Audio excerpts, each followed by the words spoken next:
teringat 5 tahun 10 bulan yang lalu dengan modal 94.700 untuk memulai sesuatu yang baru ke depan menjadi sebuah world class university yang kita harapkan.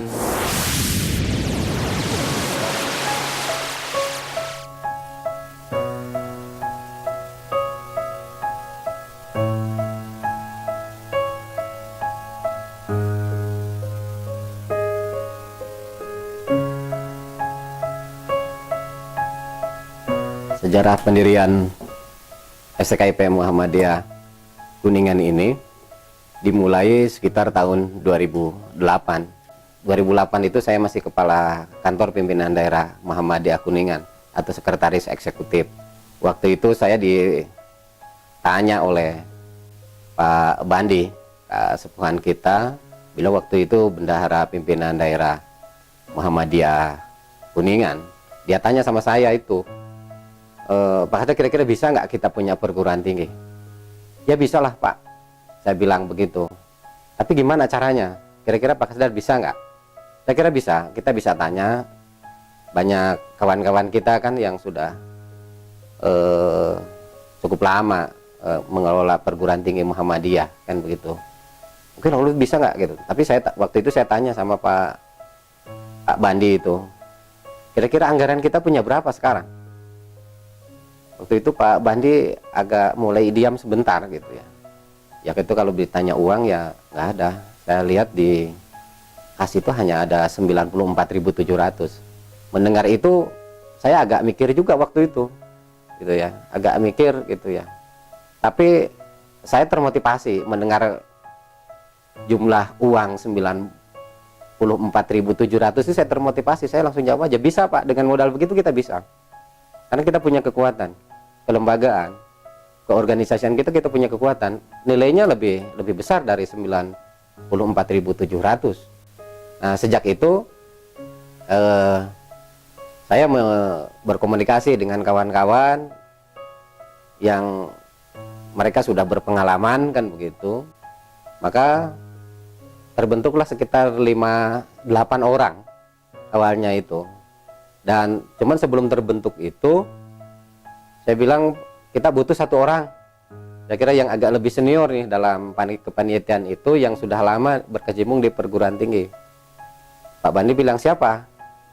Saya bilang, saya ingat itu Pak Haji Uci. Maka saya telepon Pak Haji Uci dan akhirnya disetujui Pak Haji Uci jadi ketua panitia dan saya diposisikan sebagai sekretaris panitia dan wakil ketuanya Pak Cucu dan bendaharanya Pak Kamil dan Pak Bandi dan Pak Kamil sebagai wakil bendaharanya. Ditambah anggotanya beberapa orang dan penasihatnya Pak Haji Abidin, Pak almarhum Pak Haji Maman Lesmana, Pak Arif Tarmanto, dan anggotanya Pak Empi waktu itu, dan beberapa staf lah yang membantu kita gitu ya. Nah, ketika melihat struktur panitia seperti itu, banyak yang meledek. Ini mau diriin perguruan tinggi atau mau mendirikan TK? Kok nggak ada rapat-rapatnya? Hanya cukup dengan ngobrol sore hari sampai malam kan begitu.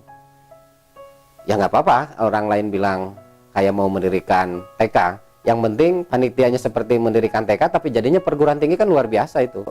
Pendirian STKIP ini berawal dari pembicaraan sederhana kan gitu ya. Bicara tentang pembicaraan sederhana gitu ya. Tapi alhamdulillah yang selanjutnya akhirnya kalau nggak salah tanggal 22 Desember kita dapat izin 2012 itu. Nah, alhamdulillah itu ya direspon oleh masyarakat, dapat mahasiswa kalau nggak salah itu 218. Berangkat dari sebuah kesederhanaan, berangkat dari tidak terlalu kita muluk-muluk. Alhamdulillah kampus ini bisa tumbuh dan berkembang sampai hari ini gitu ya. Tapi yang paling mengagetkan saya gitu ya, dalam perjalanan perkembangan STKIP ini sampai tahun 2015 ini ternyata kehadiran STKIP ini banyak pihak juga yang menyambut dengan baik, tapi juga banyak pihak yang merasa ketakutan dan kekhawatiran. Oleh karena itu tentu menjadi pengalaman sekaligus proses pembelajaran bagaimana menatap kampus kita ke depan.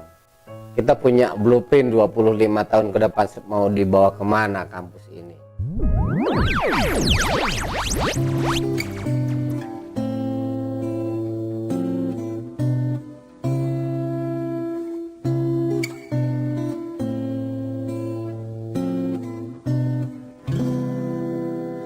Once upon a time, when the sky was covered with blue.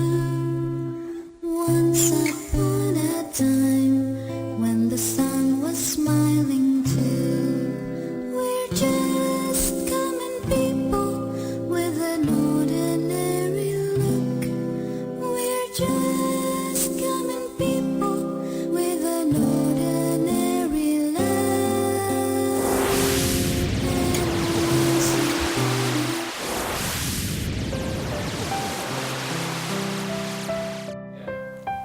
Visi kampus kita adalah menjadi perguruan tinggi yang unggul dan berdaya saing pada tingkat nasional di tahun 2020. Nah, ini tantangan. Karena bicara tentang unggul, bicara tentang daya saing, ini sebuah target yang bagi orang tertentu sulit untuk bisa capai. Cuman paling tidak bicara tentang visi ini, bicara tentang target ini adalah cerita tentang satu semangat, satu spirit bahwa kita ingin menghasilkan lulusan yang unggul dalam artian dia selama studi, selama proses akademik, studi di SKIP ini tidak hanya melewati satu proses atau one proses, tapi multiple proses. Apa itu multiple proses? Kalau one proses kan perkuliahan bahwa hanya terjadi proses transfer of knowledge. Ini tidak cukup hanya transfer of knowledge untuk bisa menghasilkan lulusan atau calon pendidik atau calon guru yang disebut unggul dan berdaya saing itu.